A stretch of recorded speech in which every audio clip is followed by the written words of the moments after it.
बिस्मिल्लाहिर्रहमानिर्रहीम। अस्सलाम वालेकुम।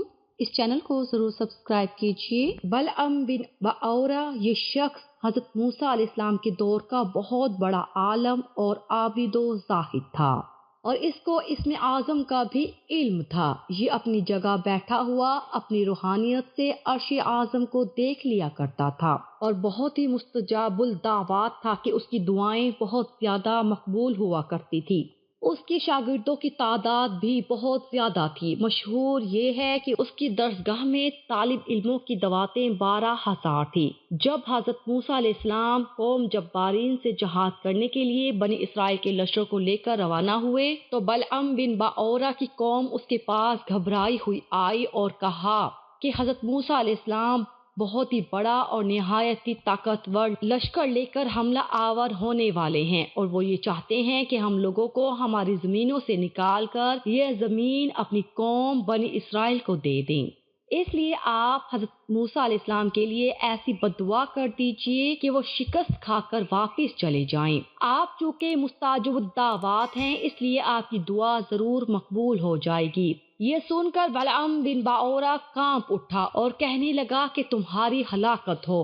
खुदा की पनाह, हजरत मूसा अलैहिस्सलाम अल्लाह अज़्ज़वजल के रसूल हैं और उनके लश्कर में मोमनों और फरिश्तों की जमात है। उन पर भला मैं कैसे और किस तरह बद्दुआ कर सकता हूँ। लेकिन उसकी कौम ने रो रो कर और गिड़गिड़ा कर इस तरह इसरार किया कि उसने ये कह दिया कि इस्तिखारा कर लेने के बाद अगर मुझे इजाजत मिल गई तो बद्दुआ कर दूंगा।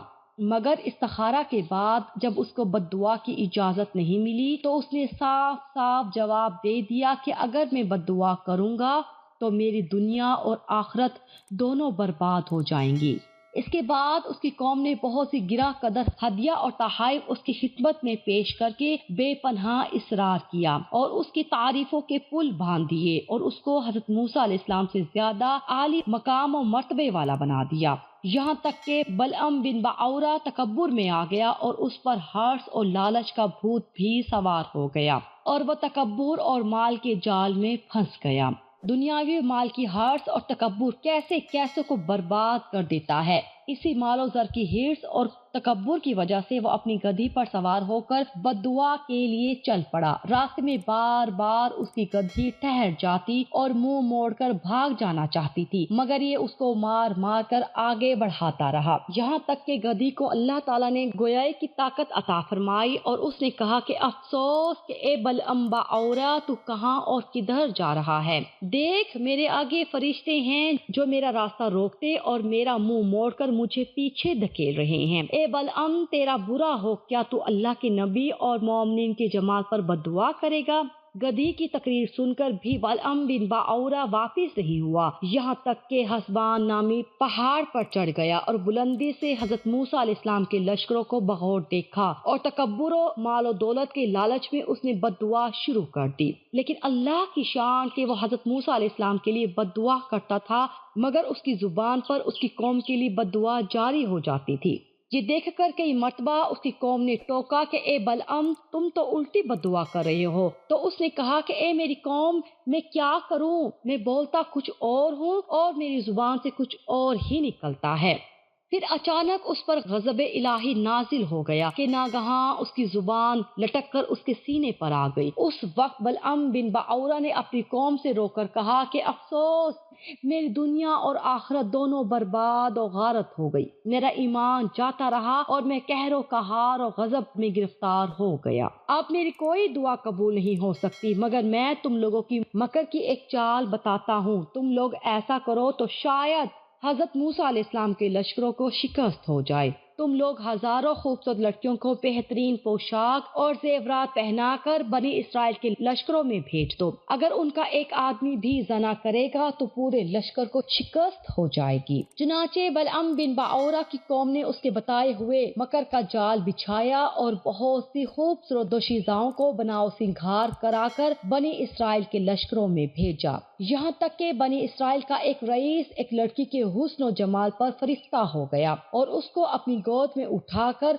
حضرت موسیٰ علیہ السلام کے سامنے گیا اور فتویٰ پوچھا، اے اللہ کے نبی، یہ عورت میرے لیے حلال ہے یا نہیں؟ آپ نے فرمایا کہ خبردار، یہ تیرے لیے حرام ہے، فوراً اس کو اپنے سے الگ کر دے اور اللہ کے عذاب سے ڈر۔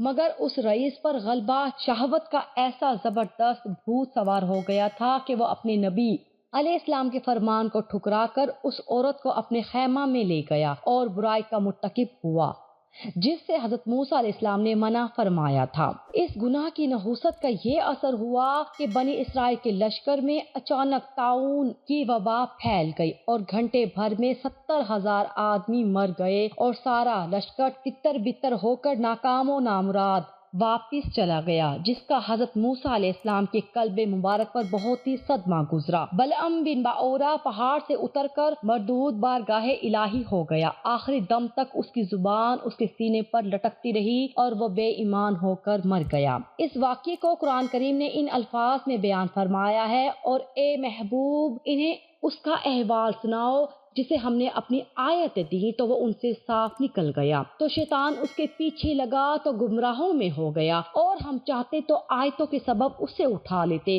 مگر وہ تو زمین پکڑ گیا اور اپنی خواہش کے تابع ہوا، تو اس کا حال کتے کی طرح ہے، تو اس پر حملہ کرے تو زبان نکالے اور چھوڑ دے تو زبان نکالے۔ یہ حال ہے ان کا جنہوں نے ہماری آیتیں جھٹلائی، تو تم نصیحت سناؤ کہ کہیں وہ دیہان کریں۔ بلعم بن باورا کیوں ذلیل ہوا؟ روایت ہے کہ بعض انبیاء کرام نے خدا تعالیٰ سے دریافت کیا کہ تو نے بلعم بن باورا کو اتنی نعمتیں عطا فرما کر پھر اس کو کیوں قعر مذلت میں گرا دیا؟ تو اللہ تعالیٰ نے فرمایا کہ اس نے میری نعمتوں کا بھی شکر ادا نہیں کیا، اگر وہ شکر گزار ہوتا تو میں اس کی کرامتوں کو سلب کر کے اس کو دونوں جہاں میں اس طرح ذلیل و خوار نہ کرتا۔ درس ہدایت، بلعم بن باورا کی اس سرگزشت سے چند اسباق کے ہدایت ملتے ہیں۔ اس سے ان عالموں اور لیڈروں کو سبق حاصل کرنا چاہیے جو مالداروں یا حکومتوں سے رقمیں لے کر خلاف شریعت باتیں کرتے ہیں اور جان بوجھ کر اپنے دین و ایمان کا سودا کرتے ہیں۔ دیکھ لو بلعم بن باورا کیا تھا اور کیا ہو گیا، یہ کیوں ہوا؟ اور صرف اس لیے کہ وہ مال و دولت کے لالچ میں گرفتار ہو گیا اور دانستہ اللہ عز و جل کے نبی پر بددعا کرنے کے لیے تیار ہو گیا، تو اس کا اس پر یہ وبال پڑا کہ دنیا اور آخرت میں ملعون ہو کر اس طرح مردود و مطرود ہو گیا کہ عمر بھر کتے کی طرح لٹکتی ہوئی زبان لیے پھرا اور آخرت میں جہنم کی بھڑکتی اور شعلہ بار آگ کا ایندھن بن گیا۔ لہٰذا ہر مسلمان خصوصاً علماء مشائخ کو مال و دولت کی حرص اور لالچ کی جال سے ہمیشہ پرہیز کرنا چاہیے اور ہرگز کبھی بھی مال کی تمام دین کے اندر مداہنت نہیں کرنی چاہیے، ورنہ خوب سمجھ لو کہ قہر الہی عز و جل کی تلوار لٹک رہی ہے۔